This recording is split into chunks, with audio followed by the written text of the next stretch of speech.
কি হচ্ছে আমার এসব? যেন তুমি ছাড়া জগতে কোনো মানুষ নেই, কোনো কবি নেই, কোনো পুরুষ নেই, কোনো প্রেমিক নেই, কোনো হৃদয় নেই।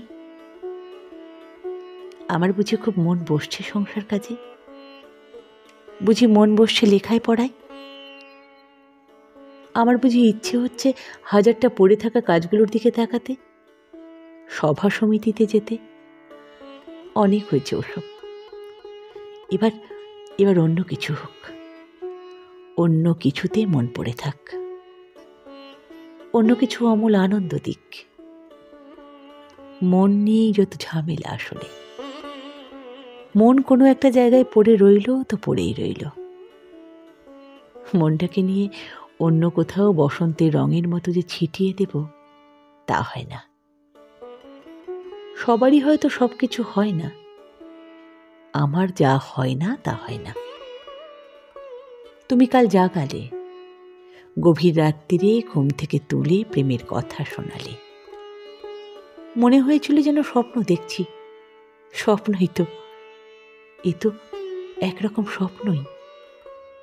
আমাকে কেউ এমন করে ভালোবাসার কথা বলেনি আগে। ঘুমের মেয়েকে এভাবে জাগিয়ে কেউ চুমু খেতে চায়নি। আমাকে এত আশ্চর্য সুন্দর শব্দগুচ্ছ কেউ শোনায়নি কোনোদিন। এত প্রেম কেউ দেয়নি। এমন ভেঙে চুরে ভালো কেউ বাসেনি। তুমি এত প্রেমিক কি করে হলে? কি করে এত বড় প্রেমিক হলে তুমি? এত প্রেম কেন জানো? শেখালো কে? যেরকম প্রেম পাওয়ার জন্য সারা জীবন অপেক্ষা করেছি, স্বপ্ন দেখেছি, পাইনি। আর এই শেষ বয়সে এসে যখন এই শরীর খেয়ে নিচ্ছে 101টা অসুখ পোকা,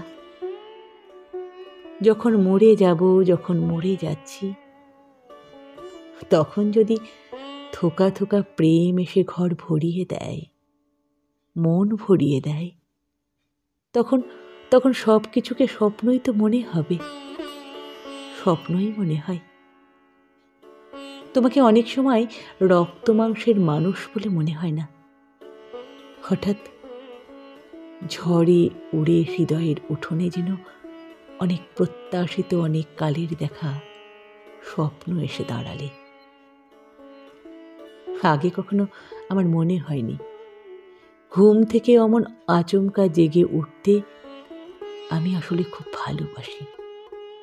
আগে কখনো আমার মনে হয়নি কিছু উষ্ণ শব্দ আমার শীতলতাকে একেবারে পাহাড়ের চূড়ায় পাঠিয়ে দিতে পারে। আগে কখনো আমি জানিনি যে কিছু মোহন শব্দের গায়ে চুমু খেতে খেতে